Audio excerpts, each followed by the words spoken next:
भगवान का जन्म हुआ है। सब गोपी ग्वाल दौड़े दौड़े आ रहे हैं, यशोदा मैया को बधाई दे रहे हैं, बधाई ले भी रहे हैं। और हमारे नंदराय जी की जो प्रसन्नता है, समस्त खजानों को खोल दिए और कहा जिसकी जो इच्छा हो, मणि माणिक्य हीरा पन्ना मोती पुखराज सब ले लो, आज मैं किसी को रोकने वाला नहीं हूं, जिसकी जो इच्छा हो। और नंद बाबा को इतनी प्रसन्नता है महाराज कि दूध और दही की, दूध और दही की तो मानो नदी सी बहाई है, दूध और दही की तो मानो नदी सी बहाई है। और जय हो नंद बाबा, तुम्हें बधाई है, बधाई है। और 7 बड़े बड़े तिल के पहाड़ बनाए, धेनु नाम न्यूते प्रादाद,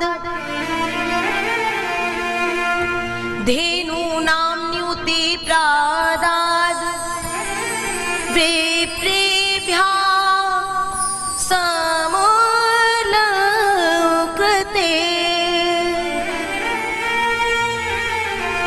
तिलात्रीन सप्तरत्नौघ,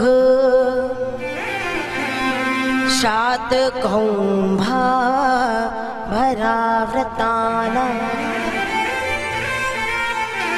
2 लाख गायों का दान किए हैं, 7 बड़े बड़े तिल के पहाड़ बनाए, और साधारण पहाड़ नहीं है, स्वर्ण जड़ित पहाड़ है, और विप्रों को दान कर दिए हैं। सोचो जरा क्या प्रसन्नता होगी, क्या खुशी होगी। और गोपियां गाती हैं, अरे कृष्ण जन्म सुनी आई, ए यशोदा मैया दे दे। हाँ, नंद बाबा ने कहा जिसकी जो इच्छा हो लो, आज मैं किसी को रोकूंगा नहीं। सब बधाई दे रहे हैं, बधाई ले रहे हैं। नंद जी को अचानक याद आया, मुझे वार्षिक कर देने के लिए जाना है। बहुत आनंद से आज की कथा को सुने। वार्षिक कर देने मथुरा जाना है, इसलिए सब लोगों को उस आनंद में छोड़ करके और बाबा गए हैं। कहते हैं कुछ दिन के लिए कंस ने वसुदेव देवकी जी को कारागार से छोड़ा है, और जब ये नंद बाबा लौट रहे थे तो मार्ग में वसुदेव बाबा से भेंट हुई, और भेंट में वार्ता हुई। नंद जी ने अपना वो दुख प्रकट किया। हमने सुना ये कंस ने आपके निरपराध कई बालकों की हत्या कर दी। बाद में एक कन्या हुई जो आकाश मार्ग की ओर चली गई। एका वशिष्ठा वरजा कन्या सापि दिवम गता, तो शाप देकर के वो कन्या गई। सुनकर के बड़ा कष्ट हुआ, बड़ा दुख हुआ। अब वसुदेव बाबा ने कहा मन ही मन कि बाबा नंदराय जी, आपके यहाँ जो लाला है, अब हम आपको क्या बताएं कि उनको छोड़ के आने वाले हम ही हैं। लेकिन फिर कहते हैं नंदराय जी, विधाता ने जो लिख दिया है उसके लेख को कोई मेट नहीं सकता है, इसलिए जो हुआ सो हुआ, हमारी छोड़ो, आप बताओ। सुना है आपके यहाँ 2-2 लाला हुए हैं, तो जैसे आपके वो लाला है वैसे ही मैं समझ लूंगा कि वही मेरे लाल है। नंदराय जी ने कहा बिल्कुल बिल्कुल आपके ही है। अब तो वो कंस को पता चल चुका है कि मेरा काल आ चुका है। आपातकालीन एक सभा बुलवाई है, उसमें उसके साम्राज्य में जितने भी हैं सबको एकत्रित किया, और जब अपनी बात बताई तो सबके बीच सबसे आगे वो बैठी है, नाम है पूतना।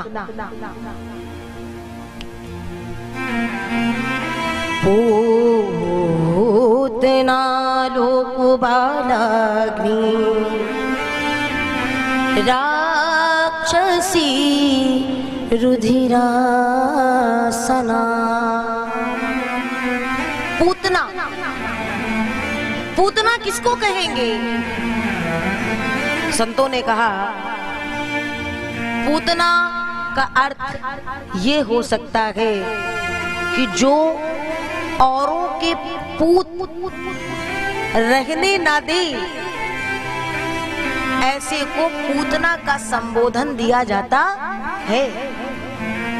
महाराज आप चिंता ना करें, मैं जाऊंगी और 2 पल में उसका प्राणांत कर दूंगी। कैसे? स्तनों में विष लगा करके जाऊंगी और विष की जहां 2, 4, 5, 10 बूंदे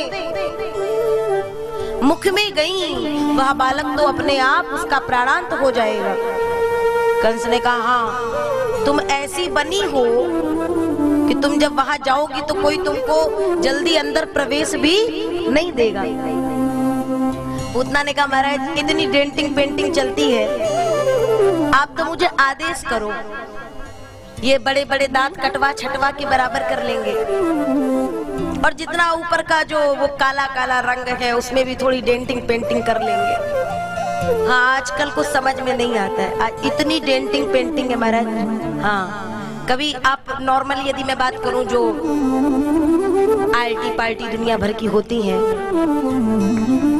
उसमें आप जाइए कभी, आहा जो संसार को दिखाने के लिए ऐसी लीपापोती होती है।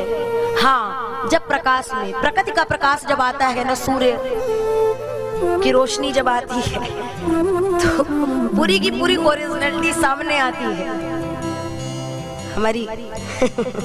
हमारी मैया कह रही नहीं हम नहीं करते, वो बस यही देखिए हमारी जो वास्तविकता है ना, हमें अपनी उस वास्तविकता में रहना चाहिए। जैसे कि सूर्पनखा जब राम जी के पास गई थी तो अपनी वास्तविक रूप में नहीं गई थी, रूप बदल करके पहुंची थी और क्या बोली थी, तुम सम पुरुष न मौसम नारी, ताते अब लग रहा हूँ कुंवारी, अब जब आप मिल गए हो तो विवाह कर लो। भगवान ने जब इनकार किया तो ज्यादा देर तक उसका वो डुप्लीकेट रूप रह नहीं पाया, तुरंत आ गई विकराल रूप में। लेकिन मेरा परमात्मा कहता है तुम जो हो, जैसे हो, जितने हो, जहां तक हो, मेरे पास वैसे ही आना। लेकिन पूतना जैसे जो कोई होंगे वो कभी भी सीधे सीधे पहुंच ही नहीं पाएंगे। उनको बनावट पसंद है क्योंकि वहां भगवान के पास जाने की बात ही नहीं है। आज मेरा कृष्ण 6 दिन का हो गया है।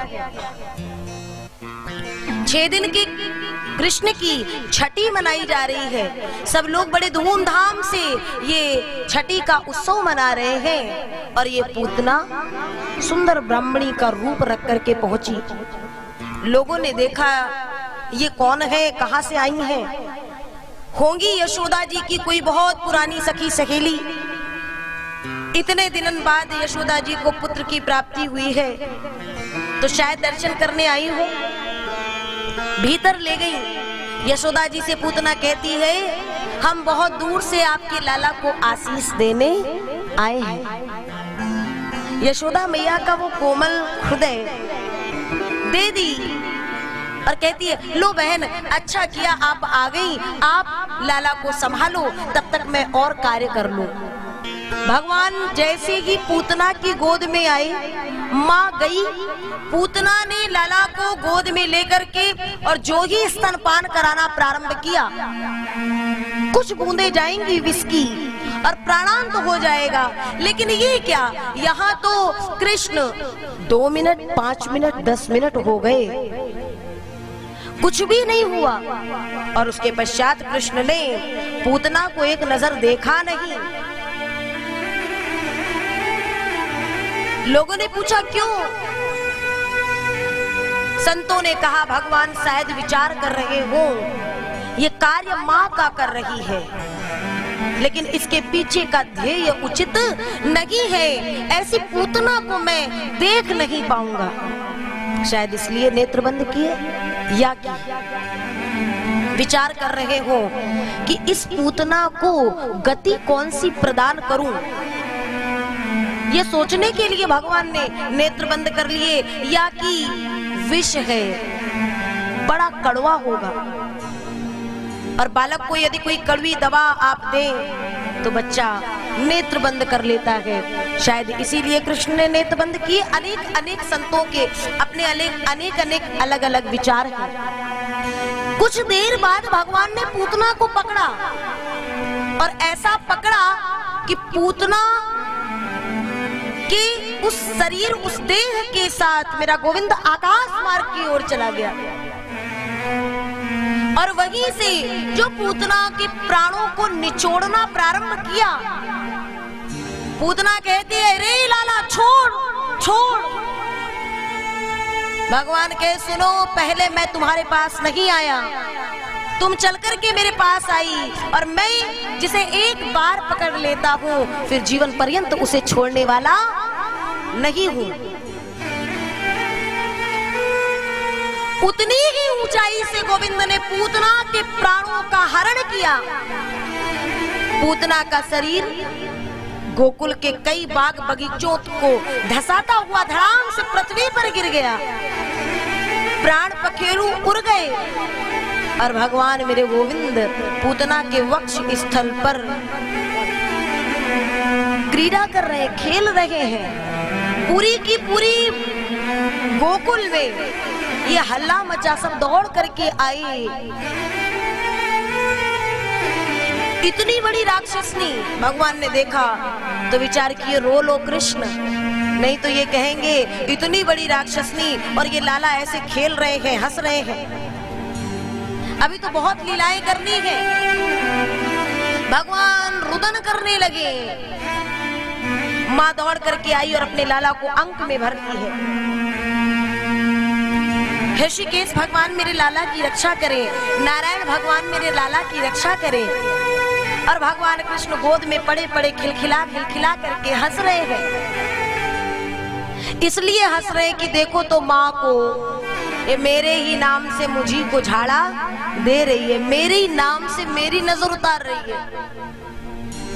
और ये केवल और केवल एक माँ ही कर सकती है। पूतना के उस देह को क्या किया जाए?